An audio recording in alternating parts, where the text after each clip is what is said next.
Young rebel star Prabhas హీరోగా నాగ్ అశ్విన్ దర్శకత్వంలో తెరకెక్కుతున్న చిత్రమే కల్కి. ఇప్పుడు ఈ కల్కి చిత్రానికి 3 క్లైమాక్స్లు ఉండబోతున్నాయి అంటూ కూడా ఒక వార్త ఇప్పుడు సోషల్ మీడియాని షేక్ చేస్తున్న నేపథ్యంలో అసలు నిజంగా కల్కి మూవీకి 3 క్లైమాక్స్లు ఉండబోతున్నాయా? అసలు ఒక సినిమాకి 3 క్లైమాక్స్లు సాధ్యమా అనే అంశానికి సంబంధించి మనతో మాట్లాడేందుకు ప్రముఖ సినీ క్రిటిక్ దాసరి విజ్ఞాన్ మనతో ఉన్నారు. ఆయనతో మాట్లాడదాం. విజ్ఞాన్ గారు హాయ్ అండి. హాయ్. ఏంటి కల్కి మూవీకి 3 క్లైమాక్స్లు ఉండబోతున్నాయి అంటూ కూడా ఒక వార్త ఇప్పుడు సోషల్ మీడియాని షేక్ చేస్తూ ఉంది. ఏంటి నిజమేనా? కల్కి మూవీలో 3 క్లైమాక్స్లు ఉండబోతున్నాయా? అసలు ఒక మూవీకి 3 క్లైమాక్స్లు ఉండడం సాధ్యమా అంటే ఏం చెప్తారు? గతంలో యాక్చువల్లీ రాజమౌళి గారు బాహుబలి సినిమాకి కూడా 3 క్లైమాక్స్లు డిజైన్ చేశామని చెప్పారు, గుర్తుండే ఉంటుంది.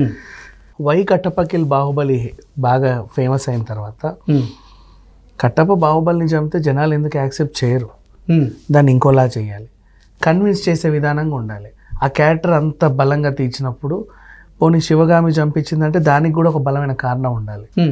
పోనీ రానా చంపేశాడంటే అసలు అక్కడ ఇంకోట్లా ఉంటుంది. ఏంటి దీన్ని ఎలా డీల్ చేయాలని చాలా క్రిటికల్గా 3-4 క్లైమాక్స్లు అనుకొని ఒకటి ఫైనల్ చేసామని చెప్పారు వాళ్ళు. సేమ్ ప్రాబ్లం నాకు తెలిసి ఇప్పుడు కల్కికి వచ్చి ఉండొచ్చు.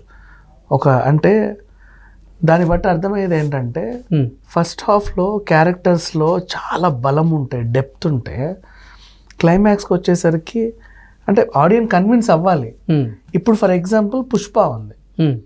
పుష్ప పార్ట్ 1లో కేశవని అంత అతికుల మొత్తం అసలు ఈయన ఉంటే ఆయన ఉండాలన్నట్టు చూపించారు. ఎందుకు అంటే పార్ట్ 2లో ఇతడు యూటర్న్ తీసుకుంటాడు, అతడు వెన్నుపోటు అనేది ఒకటి ఉంటుంది కాబట్టి అందుకే పార్ట్ 1లో బాగా అతుకుల బొంతలా చూపించాడు. సో అయిపోయింది. నెక్స్ట్ ఇప్పుడు ఇట్లాగే సేమ్ మేబీ కల్కిలో కూడా వాళ్ళకి ఇట్లాంటిది ఏమన్నా ఒక క్రిటికల్ క్యారెక్టర్ ఉండి ఆ క్యారెక్టర్ వల్లే కథ కీలకమైన మలుపులన్నీ తిరిగి నెక్స్ట్ కన్విన్సింగ్గా చెప్పాలంటే ఆ క్యారెక్టర్ వెన్నుపోటు పొడిచేదో లేకపోతే ఆ క్యారెక్టర్ వల్లే హీరోకి డ్యామేజ్ జరిగేది ఏదో ఉంటుంది. దాన్ని ఎలా డిజైన్ చేయాలి? హౌ ఆడియన్స్ కన్విన్స్ అవ్వాలి కదా. ఆడియన్స్ కన్విన్స్ అవ్వాలంటే వాళ్ళు ఆ క్యారెక్టర్ కూడా అంతే డెప్త్ తీసుకొస్తున్నారు, దీనికి అంతే డెప్త్ తీసుకొస్తున్నారు. ఇప్పుడు బాహుబలిలో రాజ్యం కోసం బానిసలా కట్టప్ప, అసలు కట్టప్ప క్యారెక్టర్ ఎక్సలెంట్ క్యారెక్టర్, అందరికీ అసలు గుర్తుండిపోయే క్యారెక్టర్. చాలా ఆయన మీద కూడా సినిమా తీయవచ్చు లాంటి క్యారెక్టర్ అది. సో అట్లాంటి క్యారెక్టర్ బాహుబలిని పొడిచి చంపడం అనేది కళలో కూడా జరగని పని. దాన్ని కన్విన్సింగ్గా చెప్పాలి. అయినా సరే చాలామంది ఫీల్ అయ్యారు. బాహుబలి క్లైమాక్స్కి అందరూ సంపూర్ణంగా కన్విన్స్ ఏం అవ్వాల. ఆ క్యారెక్టర్ని బాగా ఇష్టపడ్డ వాళ్ళు చాలామంది ఏంటిది అని అనుకున్నారు. ఇప్పుడు కూడా ఇంతే. కల్కిలో వీళ్ళకి ప్రాబ్లం ఎదురైంది. ఇప్పుడు ఈ ప్రాబ్లం ఎదురైనప్పుడు దీన్ని ఎలా సాల్వ్ చేయాలి?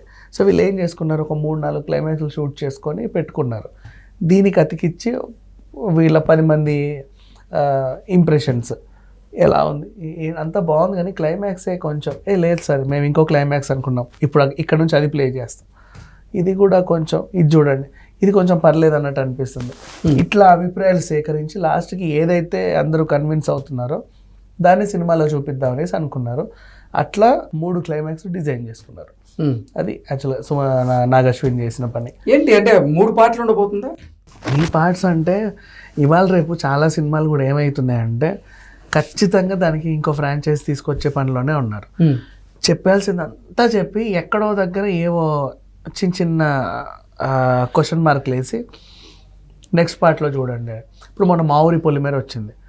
పొలిమేర 1 ఓకే, చిన్న ఏవో ఉంటే పార్ట్ 2లో చూపించారు. ఇప్పుడు పార్ట్ 2లో కనీసం 6-7 క్వశ్చన్ మార్కులు. అక్కడ వాడు ఏం చూశాడు, ఇక్కడ ఏం జరిగింది, అదేంటి అదేంటి ఈ అన్నిటి క్వశ్చన్ మార్కులు మళ్ళీ పార్ట్ 3 లాగాడు. సో అట్లా సరే అవంటే సస్పెన్స్ థ్రిల్లర్లో ఏదోలాగా అయిపోతాయి. కానీ ఇలాంటి కథలు ఏంటంటే ఒకటే స్టోరీ, వీళ్ళు దాన్ని కన్విన్సింగ్గా చెప్పాలి. ఇప్పుడు పొన్నియిన్ సెల్వన్ ఉంది, అది ఎందుకు ఫెయిల్ అయింది అంటే పార్ట్ 1 అన్ఫినిష్డ్గా అయిపోతుంది. అంటే సగం సినిమే వచ్చింది, మిగతా సగం నెక్స్ట్ అంటారు, మిగతా సగం వచ్చేసరికి ఈ సగాన్ని మర్చిపోయారు జనాలు.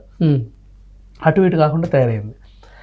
బాహుబలి పర్లా ఒక సినిమాటిక్గా ఎండ్ చేసి ఇంకో సినిమాలా స్టార్ట్ చేయడానికి ట్రై చేశారు. పుష్ప పర్లా ఒక సినిమాటిక్గా ఎండ్ చేసి సంథింగ్ చిన్న సస్పెన్స్ పెట్టి పార్ట్ 2కో క్యూరియాసిటీ పెంచారు. ఇప్పుడు దేవరా వస్తుంది, అది కూడా అలాగే ఉంది. కంగువా వస్తుంది, అది అంటే తంగలాన్, అది అంతే. సో ఈ మధ్య కాలంలో వచ్చే ప్రతి విజువల్ వండర్స్ కూడా పార్ట్ 2కి ఎక్కువ స్కోప్ ఇస్తారు. ఈవెన్ నిన్నటి సలార్ కూడా సీస్వేర్ అయిపోయింది, మొన్న నెక్స్ట్ శౌరాంగ పర్వం ఏంటో అని, శౌరాంగ పర్వం అదేంటో అని. ఇప్పుడు దీనికి కూడా అంతే సీక్వెల్. ఆ క్లైమాక్స్ కన్విన్స్ అయ్యేంత వరకు సీక్వెల్స్ వస్తానే ఉంటాయి. చాలామందికి ఇదే ప్రాబ్లం, క్లైమాక్స్ కన్విన్సింగ్గా లేనప్పుడే సీక్వెల్కి ఆస్కారం ఉంటుంది. క్లైమాక్స్లో ఆడియన్స్ కన్విన్స్ అయ్యాడు, ఓకే అమ్మయ్య ఒక పరిపూర్ణమైన సినిమా చూశాను నేను అని. సీక్వెల్ అవసరంలా, దానికి ఇంకేదో పర్ఫెక్ట్ సీక్వెల్, పర్ఫెక్ట్ కొనసాగింపు అంటే ఇప్పటిదాకా వచ్చిన దాంట్లో టాప్ దృశ్యం ఒకటే. పూర్తి సినిమా పూర్తి నీట్గా ఎండ్ అవుతుంది. నీట్గా ఎండ్ అయిన దాన్ని కూడా మళ్ళీ అక్కడ నుంచి స్టార్ట్ చేసి ఇంకో ఎండింగ్ ఇవ్వడం. అంత నీట్గా ఎండ్ అయినా మళ్ళీ దాన్ని అక్కడ నుంచి మళ్ళీ స్టార్ట్ చేసి ఇంకో ఎండింగ్ ఇవ్వడం. అసలు అది అజిత్ జోసెఫ్కే చెందింది, హ్యాట్స్ ఆఫ్. సో అట్లా చాలా అరుదైన డైరెక్టర్స్లో ఈవెన్ నాగ్ అశ్విన్ కూడా మంచి టాలెంటెడ్ డైరెక్టరే.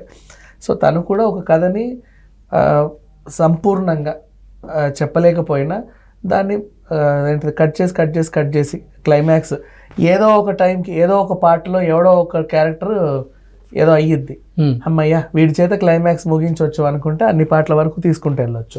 ఇప్పటివరకు అయితే 3 పాటలు వీళ్ళు అనుకున్నది. మరి ఆ 3 క్లైమాక్స్ డిజైన్ ఏదైతే చేసుకున్నారో ఆ 3 క్లారిటీ కావాల్సింది ఏంటంటే 3 పార్ట్లకి 3 క్లైమాక్స్ లా, లేదంటే ఫస్ట్ పార్ట్కే 3 క్లైమాక్స్ తీసి దాంట్లో ఒకటి సెలెక్ట్ చేయబోతున్నా. ఆ కొనసాగింపుకి ఇది ఇద్దామా అని 3 తీసుకున్నారు.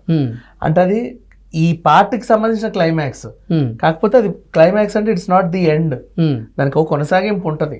ఆ కొనసాగింపుని ఆసక్తికరంగా మలచడానికి ఉండేటువంటి ఈ క్లైమాక్స్ ముగింపుని అత్యద్భుతంగా చూపించాలి. ఎగ్జాక్ట్లీ, మళ్ళీ అది కొనసాగాలి అంటే ఏది సెట్ అయ్యిద్ది అనేది ఈ క్యూరియాసిటీ ఉండాలి జనాలకి. ఇదా చూడాలి. ఇప్పుడు హనుమాన్ ఉంది, పర్ఫెక్ట్ గా ఎండ్ అయ్యి జై హనుమాన్కి రాముడికి మాట ఇచ్చింది ఏంటి అనేది ఒక క్వశ్చన్ మార్క్. అట్లా ఆ క్యూరియాసిటీ నింపేలాగా వీళ్ళు చూపించాలి. బట్ వీళ్ళు కన్విన్స్ అవ్వలేకపోతున్నారు ఫస్ట్ పార్ట్కి ఏది అని. అట్లా 3 తీసుకున్నారు. మరి దాంట్లో ఏది ఫైనల్ అవుతుందో వేచి చూడాలి. అట్లా ఓకే. ఏంటి 3 క్లైమాక్స్కి సంబంధించినటువంటి షూటింగ్ కూడా ఫినిష్ అయిపోయిందా? 3 క్లైమాక్స్ల షూటింగ్ వీళ్ళు ఇంకా తీస్తున్నారు. ఒకటి అనుకున్నారు, అది వీళ్ళకి అంటే కన్విన్స్ అయితేనే షూట్ చేస్తారు అఫ్ కోర్స్. అవును. అయినప్పటికీ కూడా ఒక డైలమాలో ఉన్నది, ఇలా కూడా ఉండొచ్చు కదా అని. ఓన్లీ అలా కూడా తీద్దాం ఏది ఉంటుంది. ఎందుకంటే ప్రపంచవ్యాప్తంగా విడుదల కాబోతున్న చిత్రం కాబట్టి కొంచెం తెలుగు ఆడియన్స్ ఇలా యాక్సెప్ట్ చేస్తారు, హిందీ ఆడియన్స్ ఇలా యాక్సెప్ట్ చేస్తారు, బయట వాళ్ళు ఇలా యాక్సెప్ట్ చేస్తారు, అందరూ ఇలా ఉంటే యాక్సెప్ట్ చేస్తారు. ఇట్లా కొన్ని అనిపిస్తే వాళ్ళకి, సో దానికి తగ్గట్టుగా తీసుకుంటున్నారు. కొంపదీసి భాషను బట్టి క్లైమాక్స్ మార్చే విధంగా ఏదైనా ప్లాన్ చేస్తారా? ఛాన్స్ లేదా, మరి అంత చండాలంగా అప్పుడు సినిమా డిఫరెంట్ అయిపోతున్నాం, అట్లా ఉండదు. బట్ వీళ్ళు మాత్రం 3-4 తీసుకొని ఏది బెటర్మెంట్ ఉంటే అది అతికిద్దామని ట్రై చేస్తారు. ఓకే. అనుకున్న తేదీకే సినిమా రిలీజ్ అయ్యే అవకాశం అనుకున్న తేదీకే రిలీజ్ అయ్యే అవకాశం అయితే ఉంది. ఓకే అజ్ఞా గారు, థ్యాంక్ యూ.